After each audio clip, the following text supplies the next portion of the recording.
YouTube ಬಾಂಧವರಿಗೆ ನನ್ನ ನಮಸ್ಕಾರಗಳು.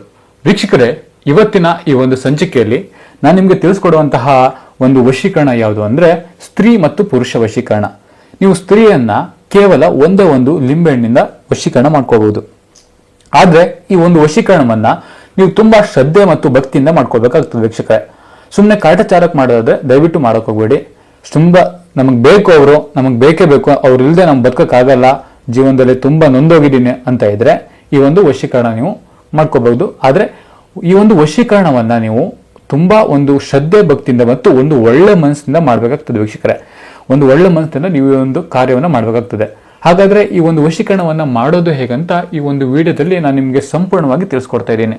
ಹಾಗೂ ನೀವು ಇನ್ನು ನಮ್ಮ ಚಾನಲ್ಗೆ ಸಬ್ಸ್ಕ್ರೈಬ್ ಮಾಡಿಲ್ಲ ಅಂದ್ರೆ ಈ ಕೂಡಲೇ ಸಬ್ಸ್ಕ್ರೈಬ್ ಮಾಡ್ಕೊಳ್ಳಿ, ಹಾಗೂ ಪಕ್ಕದಲ್ಲೇ ಇರುವಂತಹ ಬೆಲ್ ಐಕನ್ ಪ್ರೆಸ್ ಮಾಡಿ. ವೀಕ್ಷಕರೇ, ಹಾಗಾದ್ರೆ ಈ ಒಂದು ವಶೀಕರಣ ಮಾಡಲು ಬೇಕಾಗುವಂತಹ ವಸ್ತುಗಳು ಯಾವುದು ಎಂದರೆ ಮೊದಲನೇದಾಗಿ ಒಂದು ಲಿಂಬು.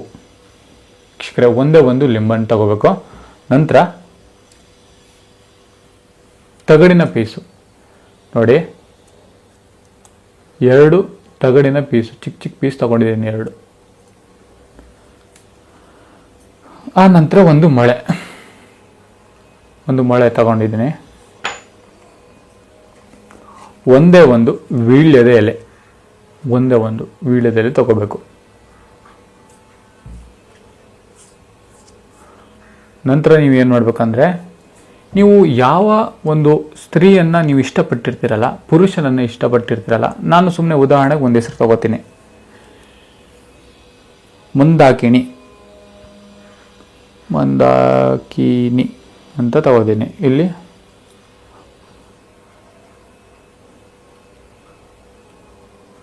ಮೋಹನ. ವೀಕ್ಷಕರು ನೋಡಿ, ಇಲ್ಲಿ ನಾನು 2 ಹೆಸರು ತಗೊಂಡಿದ್ದೀನಿ, ಮಂದಾಕಿನಿ ಮತ್ತು ಮೋಹನ ಅಂತ. ವೀಕ್ಷಕರೇ, ಈ 2 ಹೆಸರನ್ನೇ ನೀವು ಈ ಒಂದು ಇದ್ರ ಮೇಲೆ ಬರ್ಕೋಬೇಕಾಗ್ತದೆ. ವೀಕ್ಷಕ, ತಗಡಿನ ಮೇಲೆ ಬರ್ಕೋಬೇಕಾಗ್ತದೆ. ನಂತರ ವೀಳ್ಯದೆಲೆಗಳನ್ನ ಮಧ್ಯದಲ್ಲಿಟ್ಟು ಲಿಂಬೆಹಣ್ಣ 2 ಪೀಸ್ ಮಾಡ್ಕೋಬೇಕಾಗ್ತದೆ. ಈ ರೀತಿಯಾಗಿ ಪೀಸ್ ಮಾಡಿಕೊಂಡು ಮೊದಲನೇದಾಗಿ ಇಲ್ಲಿ ಮಂದಾಕಿಣಿ ಅಂತ ಹೆಸರು ಬರೆದಿರ್ತೀರಲ್ವಾ, ಇಲ್ಲಿ ಇಡಬೇಕು. ಹೀಗೆ ಇಲ್ಲಿ ಮೋಹನ್ ಅಂತ ಹೆಸರು ಬರೆದಿರ್ತಾರಲ್ವಾ, ಇಲ್ಲಿ ಹಿಂಗೆ ಹಾಕಬೇಕು.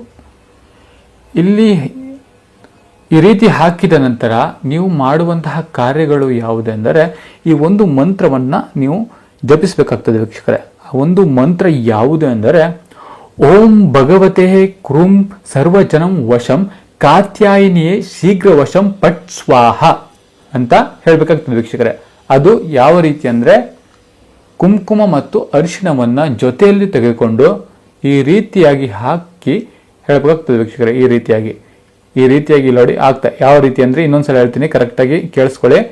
ಓಂ ಭಗವತೆ ಕುರುಂ ಸರ್ವಜನಂ ವಶಂ ಕಾತ್ಯಾಯಿನಿಯೇ ಶೀಘ್ರ ವಶಂ ಪಟ್ ಸ್ವಾಹ ಅಂತ ಈ ರೀತಿಯಾಗಿ ಹೇಳಬೇಕಾಗ್ತದೆ. ಈ ರೀತಿಯಾಗಿ ನೀವು ಹೇಳಿದ ನಂತರ ಈ ಲಿಂಬೆ ಹಣ್ಣನ್ನ ಈ ರೀತಿ ಜೋಡಿಸಿ ಹೀಗೆ ಚುಚ್ಚಿ ಈ ಎಲೆ ಮಧ್ಯದಲ್ಲಿ ಚುಚ್ಚಬೇಕಾಗ್ತದೆ. ನೋಡಿ, ಈ ಎಲೆ ಮಧ್ಯದಲ್ಲಿ ಚುಚ್ಚಬೇಕಾಗ್ತದೆ. ಆದರೆ ನಿಮ್ಮ ಅಕ್ಕಪಕ್ಕದಲ್ಲಿ ಯಾವುದಾದ್ರು ಚಿಕ್ಕದೊಂದು ಪೀಸ್ ಇರುತ್ತಲ್ಲ, ದಯವಿಟ್ಟು ಈ ಪೀಸನ್ನು ಇಲ್ಲಿ ಕೆಳಗಡೆ ಕೊಡಿ, ಯಾಕಂದರೆ ಇದು ಬಿಚ್ಚೋಗಲ್ಲ. ಆ ನಂತರ ದಯವಿಟ್ಟು ಯಾವುದಾದ್ರು ಒಂದು ಪೀಸ್ ಇದ್ದರೆ ಈ ಪೀಸ್ನ ಇಲ್ಲೊಂದು ಕೊಡಿ. ಕೊಟ್ಟಿದ ನಂತರ ಯಾರು ಕಾಣದ ಜಾಗದಲ್ಲಿ ಹೋಗಿ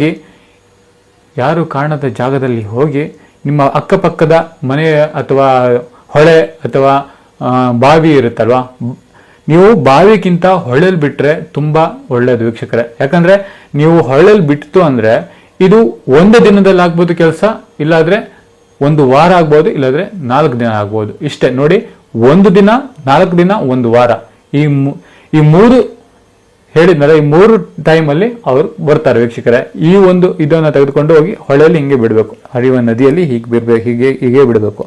ಬಿಟ್ಟಿದ ನಂತರ ಅಲ್ಲೇ ಕೈಕಾಲನ್ನು ತೊಳೆದುಕೊಂಡು ಸೀದಾ ಮನೆಗೆ ಬಂದು ದೇವರಿಗೆ ಒಂದು ನಮಸ್ಕರಿಸಿ ದಿನನಿತ್ಯದ ಕಾರ್ಯವನ್ನು ನೀವು ಮಾಡ್ಕೊಳ್ಳಿ. ವೀಕ್ಷಕರೇ, ತದನಂತರ ಅವ್ರು ಬರ್ತಾರೆ. ಬಂದ ನಂತರ ನೀವು ಏನ್ ಮಾಡ್ಬೇಕು ಅಂದ್ರೆ, ನೀವು ಮತ್ತೆ ನಿಮ್ಮ ಹುಡುಗಿ ಅಥವಾ ಹುಡುಗ ಯಾರು ಇರ್ತಾರಲ್ವಾ, ಇಬ್ರು ಹೋಗಿ ಆಂಜನೇಯನ ಟೆಂಪಲ್ಗೆ ಹೋಗಿ ಅಲ್ಲಿ ಆಂಜನೇಯನಿಗೆ ಏನಂದರೆ ವೀಳ್ಯದೆಲೆಯ ಒಂದು ಮಾಲೆಯನ್ನು ಹಾಕ್ಬಿಟ್ಟು ಬನ್ನಿ ವೀಕ್ಷಕರೇ. ವೀಳ್ಯದೆಲೆಯ ಒಂದು ಮಾಲೆಯನ್ನು ಹಾಕ್ಬಿಟ್ಟು ಬನ್ನಿ. ಮಾಡಿರುವಂತಹ ಎಲ್ಲ ಕೆಲಸ ಮತ್ತು ಯಾರು ಬಿಟ್ಟೋಗಿರ್ತಾರ ಅವರು ಜೀವನ ಪೂರ್ತಿ ನಿಮ್ಮ ಜೊತೆನೇ ಇರ್ತಾರೆ, ಮತ್ತೆ ಎಂದೆಂದಿಗೂ ನಿಮ್ಮನ್ನ ಬಿಟ್ಟು ಮತ್ತೆ ವಾಪಸ್ ಹೋಗೋದಿಲ್ಲ ವೀಕ್ಷಕರೇ. ಹೌದು, ಹಾಗಾದ್ರೆ ಒಂದು ಕೆಲಸ ಮಾಡಿ, ಈ ಒಂದು ಕಾರ್ಯ ನಿಮ್ಮಲ್ಲಿ ಮಾಡಲು ಸಾಧ್ಯ ಆಗ್ತಿಲ್ಲ ಗುರುಗಳೇ, ಮನೇಲಿ ತುಂಬಾ ರಿಸ್ಟ್ರಿಕ್ಷನ್ ಇದೆ, ಸಮಸ್ಯೆ ಆಗ್ತಿದೆ, ಆ ಕಡೆ ಈ ಕಡೆ ಜನ ನೋಡ್ತಾ ಇರ್ತಾರೆ, ಯಾರು ಏನ್ ಮಾಡ್ತಾ ಇರ್ತಾರೆ, ಈಗಾಗಲೇ ಜನ ಜಾಸ್ತಿ ಅಂದ್ರೆ ಎಲ್ಲಾದ್ರೂ ಒಂದು ಲಿಮಿಟ್ ಸಿಕ್ಕರೆ ಸಾಕು, ನಮ್ಮ ಮನೆ ಮೇಲೆ ಏನೋ ಇದು ಮಾಡಿದ್ದಾರೆ ಅಂತ ತಿಳ್ಕೊಬಿಡ್ತಾರೆ. ಅದಕ್ಕೆ ತುಂಬಾ ಜಾಗ್ರತೆಯಿಂದ ಮಾಡಿ ಅಂತ ಹೇಳ್ತಿದ್ದೀನಿ. ಒಂದು ವೇಳೆ ನಿಮ್ಮಲ್ಲಿ ಮಾಡಕ್ ಸಾಧ್ಯ ಆಗ್ತಿರ್ಲಿಲ್ಲ ಅಂದ್ರೆ ಸ್ಕ್ರೀನ್ ಮೇಲೆ ನಮ್ಮ ನಂಬರ್ ಬರ್ತಿದೆ, ಯಾವ ಬೇಕಾದ್ರೂ ಕರೆ ಮಾಡಬಹುದು. ನಿಮ್ಮ ಯಾವುದೋ ಒಂದು ಕಠಿಣ ಸಮಸ್ಯೆಗಳಿದ್ರು ಶೀಘ್ರದಲ್ಲೇ ಶಾಶ್ವತ ಪರಿಹಾರವನ್ನು ಮಾಡಿಕೊಡ್ತೇವೆ ವೀಕ್ಷಕರೇ. ಎಲ್ಲರಿಗೂ ನಮಸ್ಕಾರ.